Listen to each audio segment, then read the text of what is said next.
Hello, this is the LEGO Creator Air Blazer. It's a 3-in-1 set, so there are 3 official builds and they give you instructions for all of those, although you can only build one at a time, as usual, if you only have one set. I'm going to start with the smallest build here of those 3. This is a catamaran.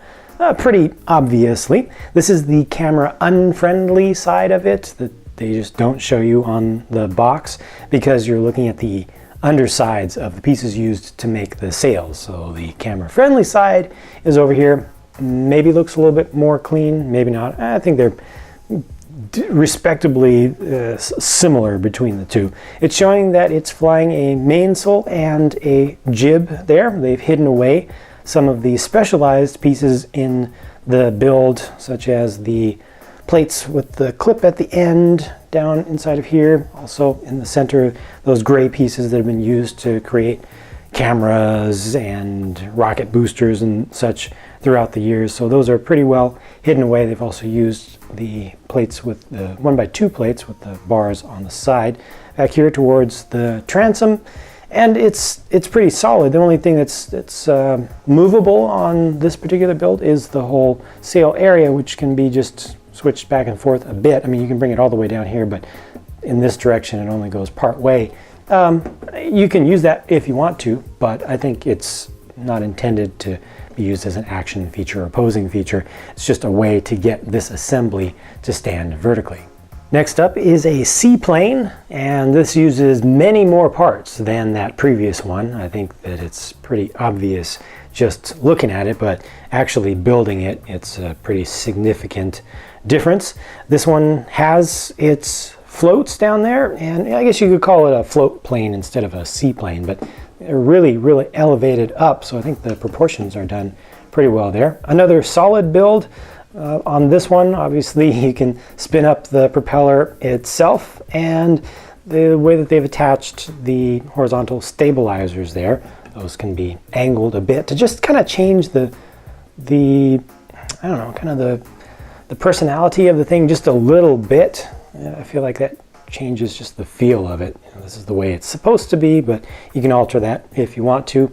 And they've tried to change the color scheme up just a little bit. Once again, hiding pieces just a little bit, some parts that weren't needed for the exterior design, like again with the plates with the clips along the sides there. But this one's pretty solid, and like I said, just it stands up pretty tall, pretty high off the ground, and gives you enough room to angle it back if you want to put something underneath there to put it into a little bit of an action pose on display.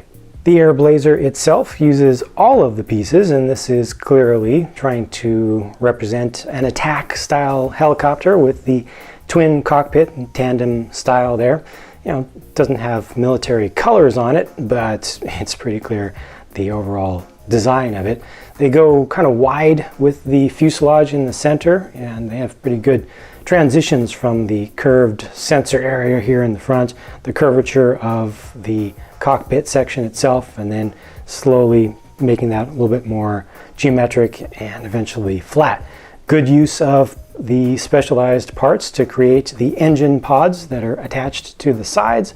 Those are kind of angled up. If you want to, you can also bring those out for just a little bit different look, maybe even more aggressive looking that way, maybe a little bit older, but you know, a more proper design is to bring them in nice and close, keep the mass centered as much as possible, and then it all transitions to a single stud wide tail boom back here. And it's funny that LEGO in their description of the set actually make a special point of calling out the light on the tail.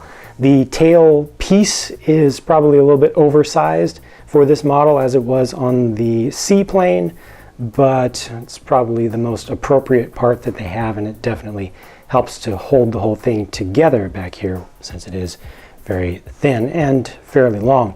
You can change the angles of the ends of the kind of wingtip style pylons there if you want to bring them up. Again, changing the personality just a bit. You know, it might look a little bit more aggressive like that, or you can turn them down or just have them completely flat if you want. I think the standard build is to have them down just far enough where they actually touch the ground in this kind of pose. Big 4-bladed rotor setup that spins perfectly fine. I used the cross piece to hold everything together so it's not too bulky right there. And that's about it for this one. You can kind of look at it as having an openable cockpit just because of the pieces used, but you know, ultimately you're not going to actually fit anything inside of there. This is just to get the angle. To me, this is by itself a nice display model. This is something that a lot of folks, I think, can build and be proud to just put on a shelf and just look at and just enjoy seeing. You know, it is built well enough and has a believable enough design and looks good from enough different angles that no matter where you put it, no matter how you're looking at it, you see something that can be pleasing to the eye. At least it's definitely pleasing to my eyes. On the other hand, I am not a fan of this catamaran at all. I guess I like the sails section of it, at least as viewed from one side, but beyond that, the proportions are just so far off. The sails are so small relative to the pontoons. The pontoons are so thick and yet stubby at the same. I don't know. There's a lot that I don't like about the design of this, and I feel like they could have made a catamaran of this size with far fewer pieces, a lot less complexity, and looking a lot more sleek. I feel like they had to try to force themselves to put as many pieces into this as possible, and the end result just isn't that pleasing to me at all. The price to part ratio on this set is good, so even if you're just interested in the main model, I feel like you get a good value with this. The secondary model is nice as well, and if you want to do something different, I recommend using as many of the pieces as you can to make something else that's large and not that. Let me know what you think about the set and what you think of the individual models, the official builds. Leave your thoughts in a comment down below, and I'll talk to you again soon. Thanks for watching.